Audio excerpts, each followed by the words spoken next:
نحمده ونصلي على رسوله الكريم اما بعد فاعوذ بالله من الشيطان الرجيم بسم الله الرحمن الرحيم رب اشرح لي صدري ويسر لي امري واحلل عقدة من لساني يفقهوا قولي رب زدني علما اللهم فقهنا في الدين آمین یا رب العالمین۔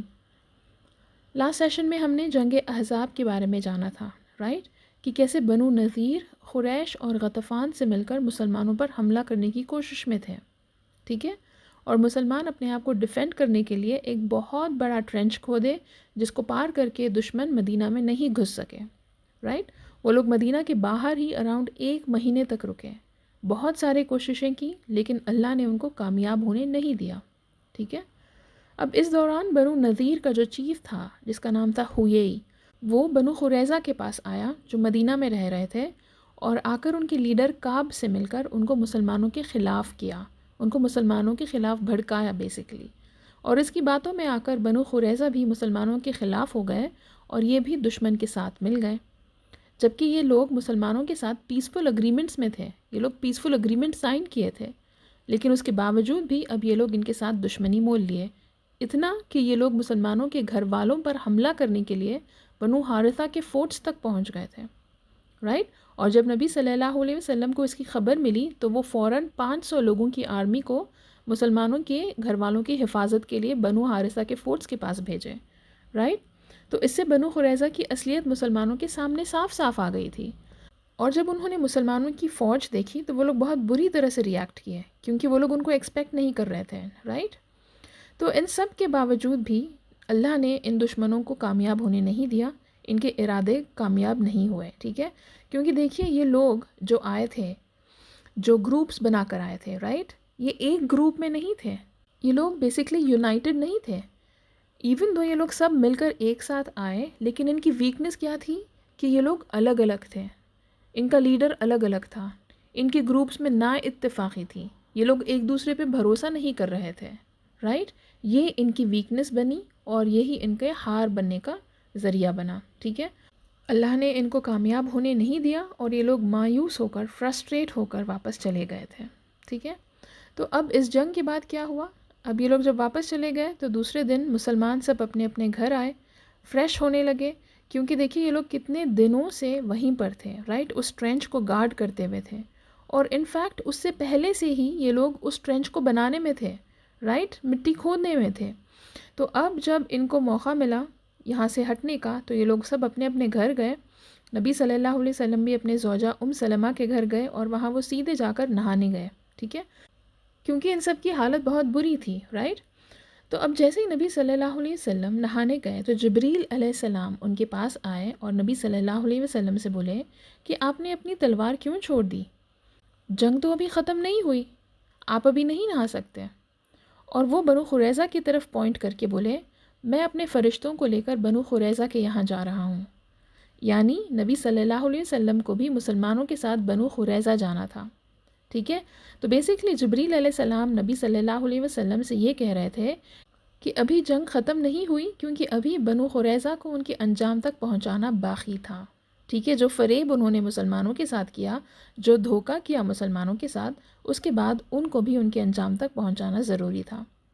تو اب نبی صلی اللہ علیہ وسلم کو جب یہ بات معلوم ہوئی تو وہ فوراً مسلمانوں کو یہ انسٹرکشن دیے کہ سب کو اب بنو قریظہ کے یہاں جانا ہے اور وہاں جا کر ہی عصر کی نماز پڑھنی ہے۔ تو بیسکلی دیکھیے اب تک مسلمان جو تھے وہ 1 مہینے سے سٹریس میں تھے، پریشان تھے، رائٹ، دشمن ان کو اندر سے بھی گھیرے ہوئے تھے اور باہر سے بھی گھیرے ہوئے تھے، رائٹ۔ مسلمانوں نے بنو قریظہ پر بھروسہ کیا تھا، رائٹ، لیکن بنو قریظہ نے ان کو دھوکہ دیا۔ اور اگر ہم پچھلے سیشنز یاد کریں تو بنو نذیر نے بھی ایسا ہی کچھ کیا تھا، رائٹ، مسلمانوں کے ساتھ، نبی صلی اللہ علیہ وسلم کے ساتھ، رائٹ۔ بنو نذیر نے بھی نبی صلی اللہ علیہ وسلم کی جان لینے کی کوشش کی تھی، رائٹ۔ اس کے بعد کیا ہوا؟ نبی صلی اللہ علیہ وسلم تو ان کو سزا دینے والے تھے، لیکن عبداللہ بن ابی بار بار نبی صلی اللہ علیہ وسلم کے پاس آتا تھا اور ان سے یہ کہتا تھا کہ ان کو چھوڑ دو، ان کو معاف کر دو، ان کو قتل مت کرو، اور نبی صلی اللہ علیہ وسلم نے بنو نذیر کو چھوڑ دیا تھا، ان کو بس مدینہ سے باہر نکال دیے تھے، رائٹ۔ اور اس کے بدلے میں بنو نذیر نے کیا کیا؟ یہ جو اتنی بڑی جنگ ہونے والی تھی یہ بنو نذیر کی تو طرف سے ہی تھی، رائٹ۔ انہوں نے قریش کو اشکالا، انہوں نے غطفان کو جا کر چڑھایا، یہ آ کر بنو قریظہ کو بھی مسلمانوں کے خلاف کر دیے، رائٹ؟ تو کیونکہ یہ مدینہ سے نکالے گئے اور ان کو چھوڑ دیا گیا، تو اب ان کی اتنی ہمت ہوئی کہ یہ لوگ 10,000 کی آرمی لے کے مسلمانوں کے خلاف آ گئے تھے، مسلمانوں سے لڑنے آ گئے تھے، ان کے خلاف آ کر کھڑے ہو گئے تھے، رائٹ؟ تو اب ایسے میں مسلمان بنو قریظہ پر کیسے بھروسہ کریں، رائٹ؟ کیسے ان کو چھوڑ دیں کہ یہ لوگ بھی بنو نذیر کی طرح ایسی کوئی حرکت نہیں کریں گے؟ انفیکٹ ان کا اگر بس چلتا تو یہ لوگ مسلمانوں کے گھر والوں کو تو مارنے کے لیے نکل گئے تھے، رائٹ؟ وہ تو اللہ نے ان کی مدد کی، اللہ نے ان کی حفاظت کی۔ اگر یہ لوگوں کا بس چلتا تو یہ لوگ مسلمانوں کو چھوڑنے والے نہیں تھے، ان کی تو نیت یہی تھی کہ مسلمانوں کو ختم کر دیا جائے، رائٹ؟ وہ تو ان لوگوں کے بیچ نا اتفاقی ہو گئی تھی جس کی وجہ سے ان کا پلان فیل ہو گیا۔ اور ایک مسلمان کے لیے کیا کہا گیا ہے کہ ایک مسلمان جب ایک بار دھوکہ کھاتا ہے تو دوبارہ وہی غلطی نہیں دہراتا، رائٹ؟ تو اب جبریل علیہ السلام کے کہنے پر نبی صلی اللہ علیہ وسلم فوراً مسلمانوں کو یہ میسج بھجوائے کہ سب کو بنو قریظہ کے پاس جانا ہے، وہ بھی عصر سے پہلے، ٹھیک ہے؟ تو نبی صلی اللہ علیہ وسلم نے مسلمانوں سے کہا تھا کہ فوراً نکلنا ہے اور وہاں جا کر عصر پڑھنی ہے، ٹھیک ہے؟ اور مین وائل نبی صلی اللہ علیہ وسلم علی رضی اللہ عنہ کو پہلے کچھ مسلمانوں کے ساتھ بنو قریظہ کے یہاں بھیج دیے، ٹھیک ہے؟ اور وہ خود نبی صلی اللہ علیہ وسلم خود 3,000 مسلمانوں کی آرمی لے کر پھر مدینہ سے نکلے بنو قریظہ کی طرف۔ اور اب جب بنو قریظہ نے مسلمانوں کو دیکھا تو وہ سمجھ گئے کہ مسلمان ان پر حملہ کرنے کے لیے آ گئے ہیں۔ وہ نبی صلی اللہ علیہ وسلم کو لے کر بہت بری بری باتیں کرنے لگے، اور جب وہ لوگ مسلمانوں کی فوج کو دیکھے تو ڈر کے اپنے آپ کو اپنے فورٹس میں بند کر لیے۔ تو اب دوسری طرف کچھ مسلمان تھے جن کو نکلتے ہوئے دیر ہو گئی تھی، تو جب وہ راستے میں ہی تھے تبھی عصر کا وقت ہو رہا تھا۔ تو اب ان میں سے کچھ صحابہ عصر کی نماز پڑھنے کے لیے رکے، لیکن کچھ صحابہ نے کہا کہ ہم نماز یہاں نہیں پڑھ سکتے کیونکہ نبی صلی اللہ علیہ وسلم نے کلیئرلی انسٹرکشنز دیے ہیں کہ بنو قریظہ کے یہاں ہی جا کر نماز پڑھنا ہے۔ تو کچھ صحابہ نے کہا کہ نہیں، نبی صلی اللہ علیہ وسلم کا کہنے کا یہ مطلب تھا کہ ہمیں عصر سے پہلے وہاں پہنچنا ہے تاکہ ہم عصر وہاں جا کر پڑھیں، لیکن کیونکہ ہم کو نکلتے ہوئے دیر ہو گئی اور عصر کا وقت ہو رہا ہے تو اسی لیے ہمیں اب عصر کی نماز پڑھ لینی چاہیے۔ تو اس بات کو لے کر صحابہ کے بیچ ڈفرینس آف اوپینین رہا۔ تو کچھ صحابہ نماز پڑھے اور کچھ صحابہ نہیں پڑھے، وہ بنو قریظہ پہنچ کر ہی نماز پڑھے۔ اور جب وہ لوگ بنو قریظہ کے یہاں پہنچے تو وہ نبی صلی اللہ علیہ وسلم سے اس بارے میں ذکر کیے۔ تو ایک گروپ نے یہ کہا کہ ہم نے نماز پڑھ لی ہے راستے میں ہی، تو دوسرے گروپ نے کہا کہ ہم بنو قریظہ کے یہاں پہنچ کر ہی نماز پڑھیں۔ تو نبی صلی اللہ علیہ وسلم نے دونوں کے نمازوں کو اپروو کیا اور یہ کہا کہ ان کا کہنے کا مطلب یہ تھا کہ جلدی پہنچنا ہے تاکہ بنو قریظہ کے یہاں جا کر عصر کی نماز پڑھیں، ٹھیک ہے؟ خیر، اب جب نبی صلی اللہ علیہ وسلم بھی اپنی آرمی کو لے کر بنو قریظہ پہنچے تو علی رضی اللہ عنہ نبی صلی اللہ علیہ وسلم کو بنو قریظہ کے فورٹس سے دور کیمپ کرنے کو کہے، کیونکہ وہ نہیں چاہتے تھے کہ نبی صلی اللہ علیہ وسلم وہ ساری باتیں سنیں جو بنو قریظہ نبی صلی اللہ علیہ وسلم کے خلاف کہہ رہے تھے۔ تو نبی صلی اللہ علیہ وسلم نے علی رضی اللہ عنہ سے کہا کہ وہ لوگ جب مجھے دیکھیں گے تو وہ چپ ہو جائیں گے، مجھے ان کے سامنے آنے دو۔ اور ویسے ہی ہوا، جب انہوں نے نبی صلی اللہ علیہ وسلم کو دیکھا تو وہ چپ ہو گئے اور وہ بہت زیادہ ڈر گئے تھے۔ اب مسلمان ان کے فورٹس کو گھیر لیے تھے، چاروں طرف سے یہ لوگ گھیرے ہوئے تھے۔ تو بنو قریظہ کے ساتھ بنو نذیر کا جو لیڈر تھا ہویئی، وہ بھی ان کے ساتھ موجود تھا۔ تو اب یہ بھی بنو قریظہ کے ساتھ ان فورٹس میں اپنے آپ کو بند کر لیا، ٹھیک ہے؟ تو اب بنو قریظہ کا لیڈر کعب، اس نے جب یہ دیکھا کہ چاروں طرف سے مسلمان ان کو گھیر لیے تو اس نے اپنے لوگوں سے کہا کہ ہمارے پاس 3 آپشن ہیں، ٹھیک ہے؟ سب سے پہلے تو یہ کہ ہم سب اسلام قبول کر سکتے ہیں، اگر ہم ایسا کر لیں گے تو ہم اور ہمارے بیوی بچے سب محفوظ ہو جائیں گے، ہم پر یہ لوگ حملہ نہیں کریں گے۔ اور اس نے اپنے لوگوں سے یہ بھی کہا، ان کو یہ یاد دلایا کہ ان کی کتاب میں یہ بات موجود ہے کہ محمد صلی اللہ علیہ وسلم ہی اللہ کے آخری نبی ہیں، تو اسلام قبول کرنے سے وہ لوگ ان کی کتاب تورات کے خلاف نہیں جائیں گے۔ انفیکٹ وہ اپنے لوگوں کو یہ سمجھا رہے تھے کہ اگر ان کی کتاب سے بھی دیکھا جائے تو اسلام کو قبول کرنا ان کے لیے غلط نہیں تھا۔ جب کعب نے اپنے لوگوں سے یہ بات کی، ان کو یہ مشورہ دیا، تو اس کے لوگ بہت غصہ ہو گئے تھے۔ انہوں نے کہا نہیں، اگر محمد صلی اللہ علیہ وسلم اللہ کے رسول بھی ہیں تب بھی ہم اس بات کو نہیں ماننا چاہتے کیونکہ وہ ہم میں سے نہیں ہیں، ٹھیک ہے، تو ان کو یہ بات نہیں ماننی تھی اور وہ اسلام قبول نہیں کرنا چاہتے تھے۔ تو اب یہ سن کر کعب نے ان کو دوسرا آپشن دیا۔ انہوں نے ان سے کہا کہ اگر تم یہ نہیں کر سکتے تو کم سے کم اپنی بیوی بچوں کا قتل کر دو اور باہر جا کر مسلمانوں سے آمنا سامنا کر کے لڑو، یا تو ان کو مارو یا پھر خود مر جاؤ، اور اگر ایسے میں ہم مر بھی جائیں گے تو ہمارے بیوی بچے ان کے ہاتھ نہیں آئیں گے، رائٹ؟ ان کو کوئی موقع نہیں ملے گا کہ ہمارے بیوی بچوں کو پکڑ لیا جائے یا ان کو کیپٹیوز کر لیا جائے یا ان کے ساتھ برا سلوک کیا جائے، رائٹ؟ تو اس کے لوگوں نے کہا کہ نہیں، ہم ایسا نہیں کر سکتے، ہم اپنے بیوی بچوں کو نہیں مار سکتے۔ تو کعب نے پھر ان کو تیسرا آپشن دیا۔ اس نے کہا کہ ایک کام کرتے ہیں، ہم سیٹرڈے کے دن یعنی سبات کے دن ہم مسلمانوں پر سرپرائز حملہ کریں گے، کیونکہ یہ لوگ یہ سوچیں گے کہ ہم سیٹرڈے کے دن تو جنگ نہیں کرتے، رائٹ؟ تو ہم سیٹرڈے کے دن ہی ان پر حملہ کریں گے کیونکہ یہ لوگ اس دن پریپیئرڈ نہیں رہیں گے۔ تو یہ سن کر اس کے لوگوں نے کہا نہیں، ہم سیٹرڈے بھی حملہ نہیں کر سکتے، یہ تو ہمارے لیے بہت امپورٹنٹ دن ہے، ہم اس دن جنگ کیسے کریں گے؟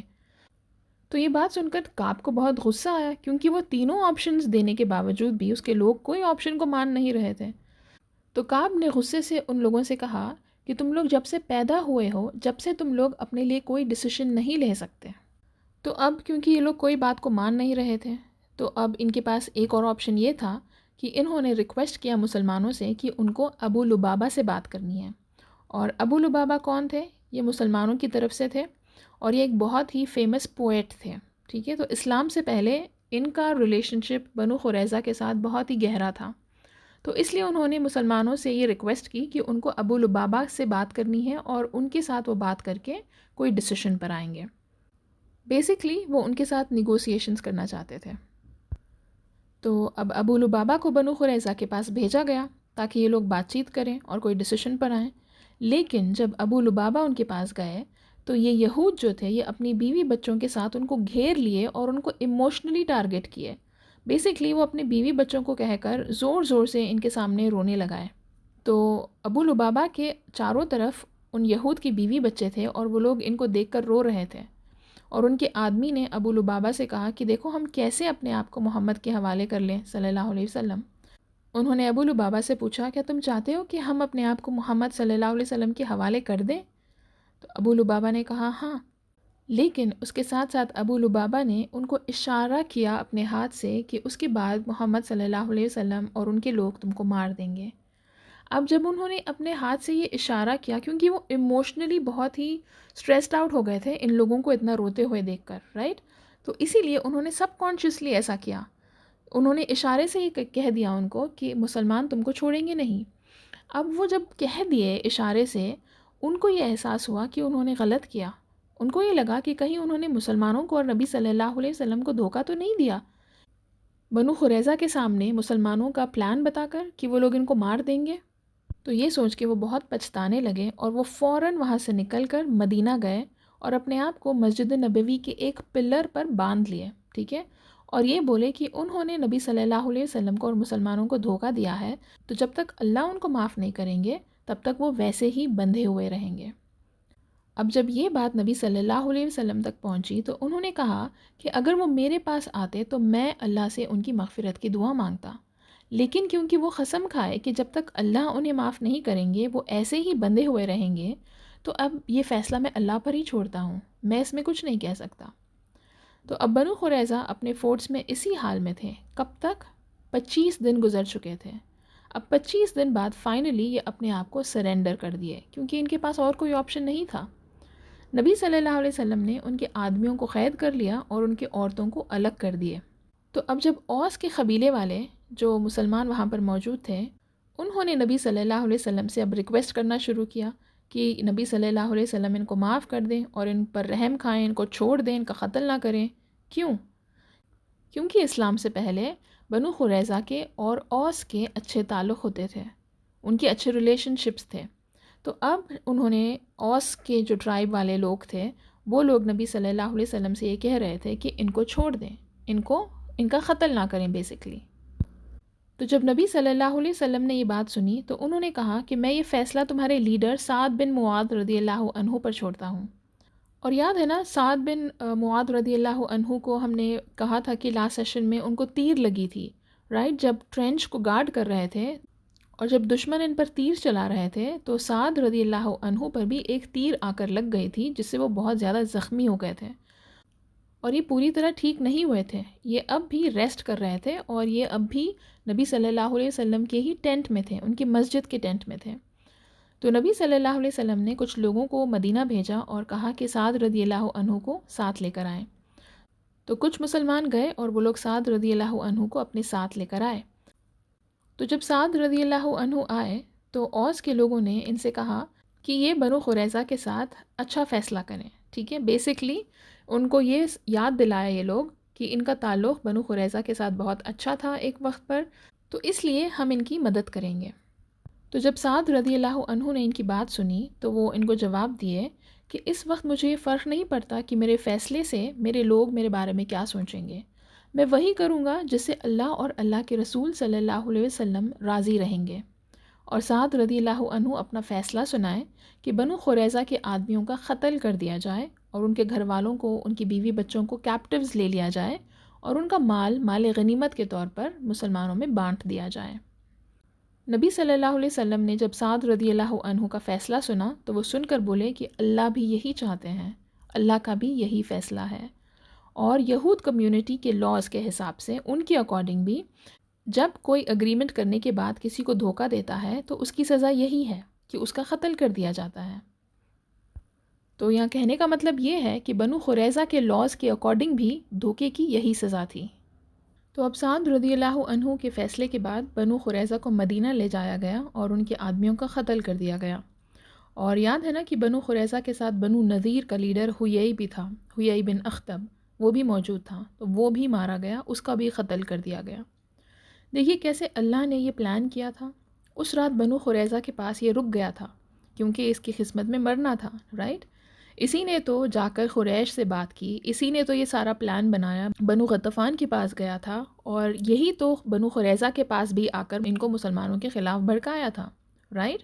تو اب وہ بھی اپنے انجام تک پہنچ گیا، ٹھیک ہے۔ تو کہا گیا ہے کہ بنو قریظہ جب سرنڈر کیے تو ان میں سے کچھ لوگ تھے جو اسلام پر آ گئے تھے، اور وہ لوگ جب اسلام پر آ گئے تھے تو وہ لوگ بچ گئے، ٹھیک ہے، ان کا قتل نہیں کیا گیا۔ تو دیکھیے یہاں پر یہ لوگ سرنڈر کرنے کے بعد بھی ان کو موقع دیا گیا تھا، جو لوگ اسلام پہ آنا چاہتے تھے وہ لوگ آ گئے اور وہ لوگ بچ گئے، پر یہ لوگ ایروگنس میں تھے، رائٹ؟ ان کو اسلام قبول نہیں کرنا تھا، ان کے لیے موت زیادہ بہتر تھی اسلام قبول کرنے سے۔ تو سوچیں کتنا ایروگنس تھا ان کے اندر، اور پھر ان کا خاتمہ بھی ویسے ہی ہوا، ٹھیک ہے۔